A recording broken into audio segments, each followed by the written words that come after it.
What's up? Raviolis are the type of thing that you set aside time for on the weekends to make. Not because they're easy, but because you really enjoy the process of making something nice to eat for the people you like. So today, I'm gonna show you how to make fully from scratch handmade cheese raviolis. That means no stand mixer or pasta machine required, just a few hours of manual labor and a good attitude.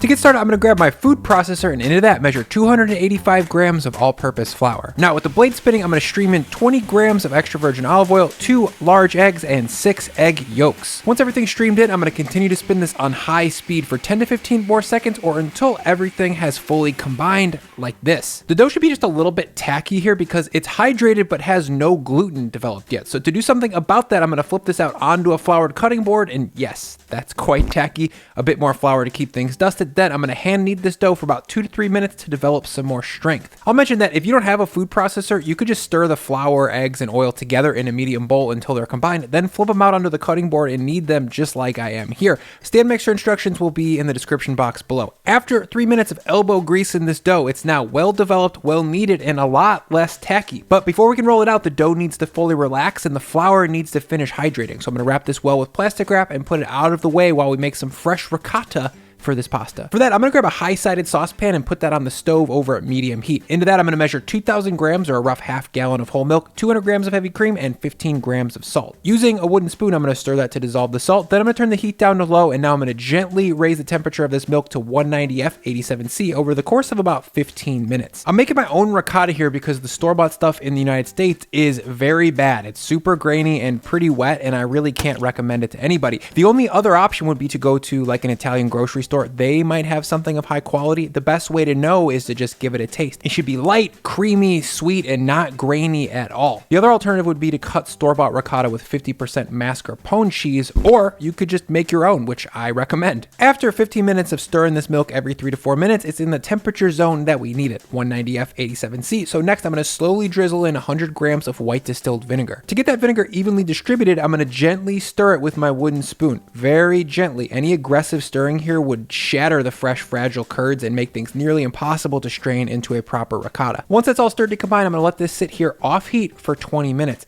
20 minutes later, it's time to check in and see how this ricotta is looking. As this milk sat, the acidity of the vinegar caused the proteins in the milk to coagulate and turn into a curd. That's the thick white stuff. The clear watery stuff is what we call whey, and we don't want it, so we're gonna strain it off. To do that, I've got my cheese strainer here and a piece of cheesecloth as well. I'm gonna unfurl that, fold it in half, and then lay it into what is actually just a salad spinner. Now to pull the curds out of the pot, I'm going to use a slotted spoon and then get 6 to 7 large spoonful of curd pulled off the top and then gently laid into the cheesecloth before I do any pouring of the curds into the strainer. When I get to the point where I can't pull any more curds out of this pot, I'm going to very gently pour the curds and whey from the pot through the strainer like this. Now I'm going to lift the basket out of the spinner and discard all that vinegary water milk into my sink, then leave the curds to cool off and drain in the basket for about 15 to 20 minutes.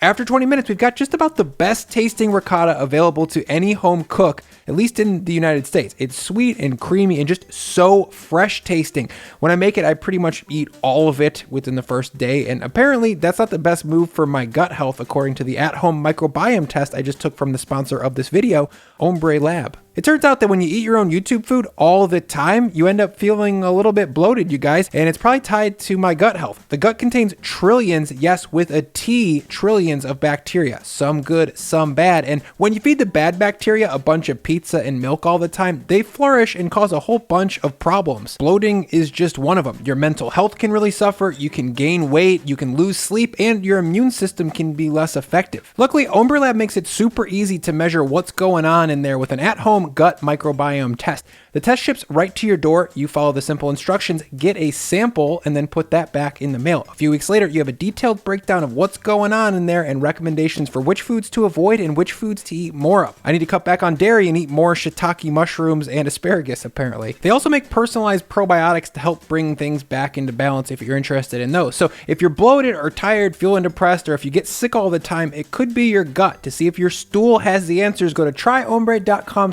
Brian Lagerstrom to get $30 off your first test. That's a great deal. Thank you, Ombre Lab. Now, to make this ricotta into pasta filling, I'm going to grab my food processor and into that measure 375 grams are pretty much all of the ricotta that we just made. 225 grams of cubed Italian fontina cheese. Mozzarella or provolone will work if you can't find fontina. Behind fontina comes 125 grams of Parmigiano Reggiano, and since this is pretty much a special occasion dish, I highly recommend going for the good stuff if you can get it. Next in is 5 grams of salt and then a lot of black pepper. Let's say 50 cranks or like 2 grams of black pepper. The lid goes on, and now I'm going to spin this up to combine. Wait, that isn't right.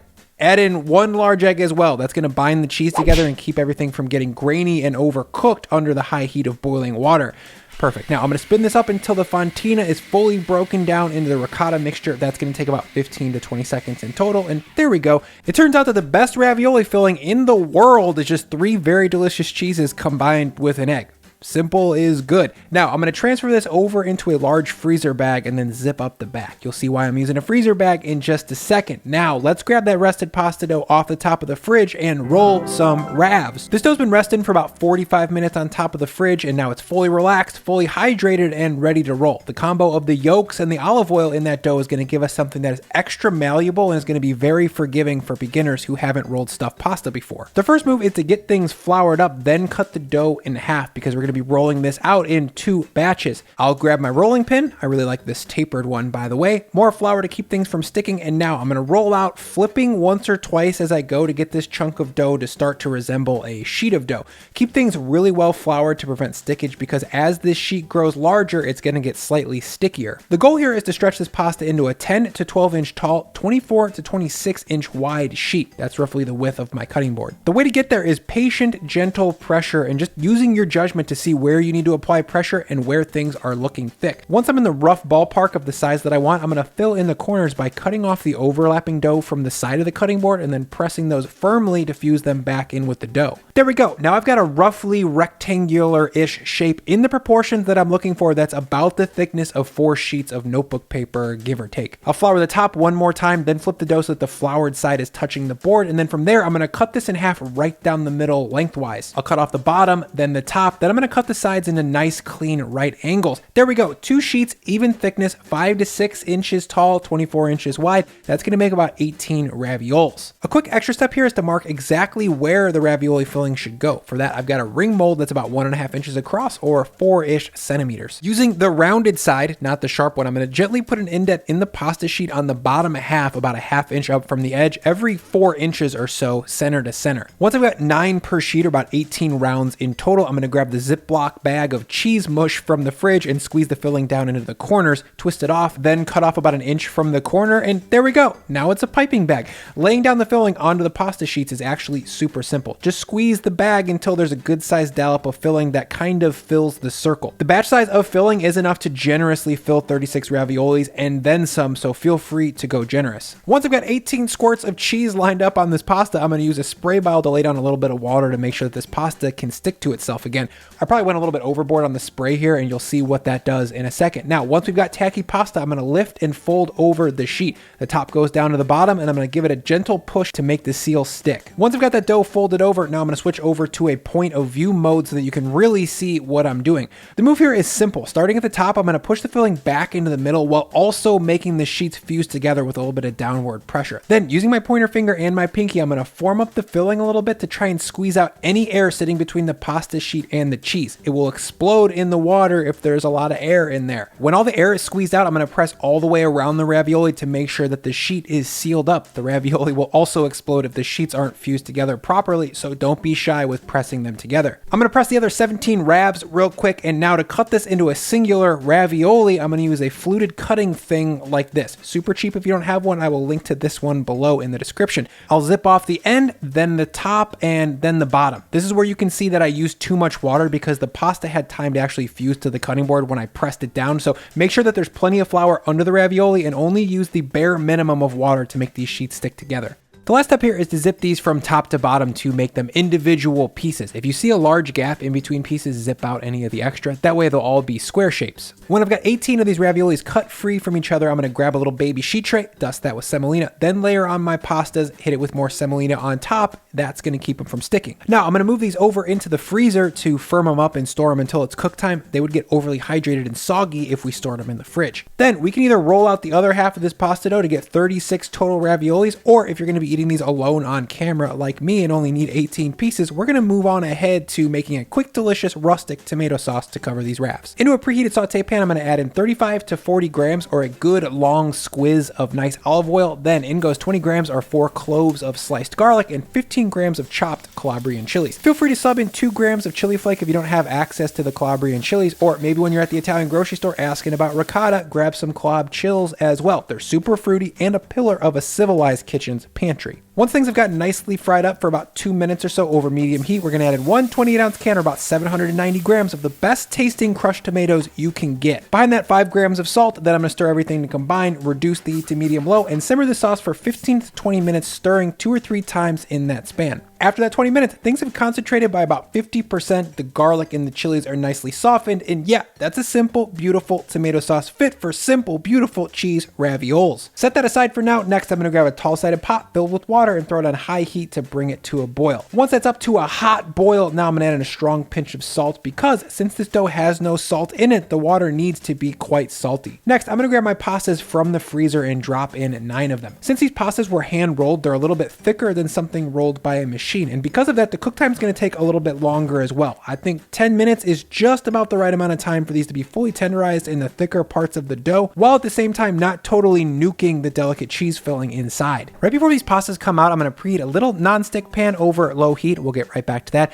After 10 minutes of cooking, these raviolis should be floating around and slightly engorged, I guess is the right word. That's from the egg inside expanding and releasing some steam. Now, using a slotted spoon or a spider, I'm going to carefully lift these out of the water and move them over into that preheated nonstick pan. At this point, I'm going to spoon over about a tablespoon or 2 of pasta water, maybe 10 to 15 grams. Then to finish, I'm going to add in 2 tablespoons or 20 grams-ish of sliced butter. I'll give that a swirl around the pan, still over low heat by the way, to glaze this pasta with a very, very light bit of what we call mounted butter. This last little touch gives the pasta a little bit of sheen and makes them taste just a bit more pro. Now, onto a warm plate goes all 9 of my raviolis. No need to add the butter sauce that's sitting in the pan. There should be plenty clinging to the pasta itself. Next, I'm going to layer on some of that simple, rustic, garlicky tomato sauce. Notice that the sauce here has enough body to hold itself up on the plate. It's not running all over the place. These raviolis should not be swimming in sauce at all. Instead, there should be just enough clinging to the pasta to balance the fatty, salty sweetness of every bite. The last touch here, of course, is a very generous dose of grated Parmigiano Reggiano, then a long, slow drizzle of bright tasting olive oil. You guys, what do I even say about a dish like this? It's clearly something that everybody on earth wants to eat. It's beautifully simple, unbelievably comforting, and guaranteed to induce glorious yums and mamma mias from everybody involved. I hope you guys give it a try soon. Let's eat this thing.